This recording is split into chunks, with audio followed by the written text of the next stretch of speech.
तलाकशुदा मां ने भीख मांगकर बेटी को पढ़ाया। 15 साल बाद बेटी जज बनकर पिता के घर पहुंची।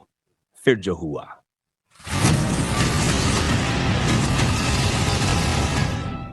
दोस्तों, एक मां की ममता की कोई सीमा नहीं होती। वो अपने बच्चे के लिए दुनिया से लड़ सकती है, हर मुश्किल को झेल सकती है और अपनी हड्डियों तक को गला सकती है, बस अपने बच्चे का भविष्य बनाने के लिए।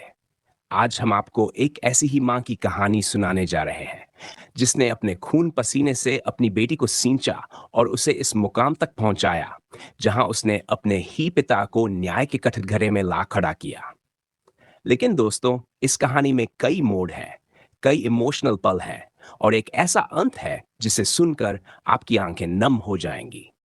तो कहानी शुरू करने से पहले, अगर आप पहली बार हमारे चैनल द पावर टॉक्स पर आए हैं, तो चैनल को सब्सक्राइब जरूर कर लें, इस वीडियो को लाइक करें और बेल आइकन दबाएं ताकि आप कोई भी प्रेरणादायक कहानी मिस सपनों का टूटना। सीमा एक छोटे से गांव की रहने वाली थी। वह बहुत ही होशियार लड़की थी और पढ़ना चाहती थी, लेकिन गांव में लड़कियों की शिक्षा को ज्यादा महत्व नहीं दिया जाता था। उसके माता पिता ने भी उसे यह कहकर समझा लिया कि शादी ही एक लड़की की असली मंजिल होती है। 18 साल की उम्र में उसकी शादी विजय नाम के एक आदमी से कर दी गई, जो एक छोटे शहर में रहता था। सीमा ने सोचा था कि अब उसकी नई जिंदगी खुशियों से भरी होगी, लेकिन उसे नहीं पता था कि यह शादी उसकी सबसे बड़ी परीक्षा बनने वाली थी। शुरुआती दिनों में सब कुछ ठीक था। विजय एक शांत स्वभाव का आदमी लगता था, लेकिन जैसे जैसे समय बीता, उसकी असली सच्चाई सामने आने लगी। विजय बहुत गुस्सैल था। छोटी छोटी बातों पर वह चिल्लाने लगता, गालियां देता और कभी-कभी तो हाथ भी उठा देता। शादी के 1 साल बाद सीमा गर्भवती हुई। उसे लगा कि अब शायद विजय बदल जाएगा, लेकिन ऐसा नहीं हुआ। विजय को सिर्फ एक ही चीज चाहिए थी, बेटा। क्या एक बच्चे का लिंग उसके भविष्य का फैसला कर सकता है? क्या आज भी समाज में ऐसी सोच है कि बेटा ही परिवार का नाम रोशन करेगा? आपका क्या कहना है? सीमा और प्रिया की नई जिंदगी, संघर्ष की शुरुआत। जब सीमा ने एक बेटी को जन्म दिया, तो विजय का गुस्सा 7वें आसमान पर पहुंच गया। उसने सीमा को ताने देने शुरू कर दिए। मुझे लड़का चाहिए था, तूने बेटी को जन्म दिया। अब इस बेकार की लड़की को कैसे पालूंगा? विजय ने सीमा को घर से निकल जाने के लिए कह दिया। आधी रात में, जब बाहर बारिश हो रही थी, सीमा ने अपनी नवजात बच्ची को गोद में लिया और घर से निकल गई। न पास में पैसे थे, न कोई सहारा। वह सड़क पर अकेली थी, लेकिन उसके मन में एक ही विचार था, मुझे अपनी बेटी को इस दुनिया में साबित करना है। सीमा ने रात एक मंदिर के बाहर गुजारी।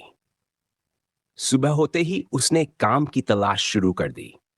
किसी ने उसे घरों में बर्तन मांजने का काम दिया, तो किसी ने कपड़े धोने के लिए रखा। लेकिन इतने पैसे नहीं मिलते थे कि वह अपनी बेटी का पेट भर सके।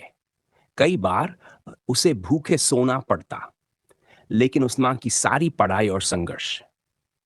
जैसे जैसे प्रिया बड़ी हुई, उसने अपनी मां की मेहनत को समझा। वह जानती थी कि अगर उसने मेहनत नहीं की, तो उसकी मां की सारी तकलीफें बेकार चली जाएंगी। प्रिया ने रात दिन पढ़ाई की। वह स्कूल में सबसे होशियार बच्चों में गिनी जाने लगी। उसकी मेहनत देखकर कुछ टीचर्स ने उसकी मदद करनी शुरू कर दी। उसे स्कॉलरशिप मिलने लगी और उसने अपने दम पर लॉ कॉलेज में एडमिशन लिया। कॉलेज में भी उसकी राह आसान नहीं थी।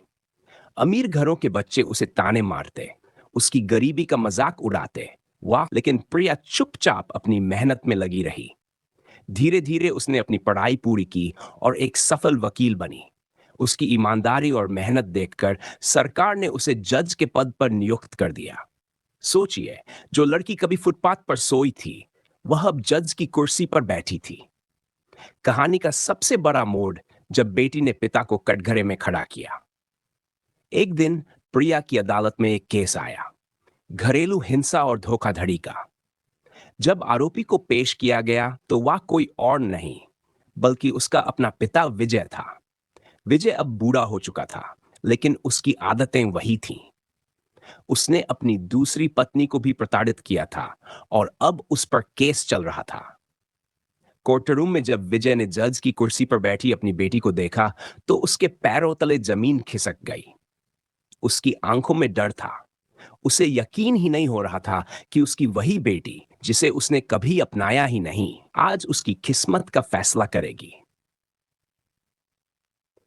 अगर आप प्रिया की जगह होते, तो क्या आप अपने पिता को माफ कर देते या फिर न्याय करते?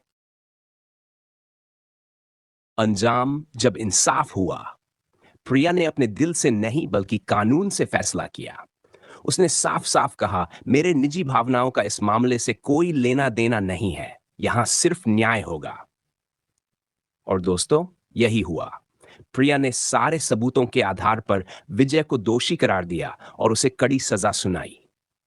कोर्ट में मौजूद सभी लोग तालियां बजाने लगे, लेकिन सबसे ज्यादा खुशी किसी को थी तो वो थी सीमा। जिस मां ने कभी फुटपाथ पर सोकर अपनी बेटी को पाला था, आज उसकी बेटी कानून की सबसे ऊंची कुर्सी पर बैठकर इंसाफ कर रही थी। कहानी से सीख। दोस्तों, ये कहानी हमें सिखाती है कि परिस्थितियां कभी भी आपकी किस्मत का फैसला नहीं करती, बल्कि आपकी मेहनत और हौसला करता है।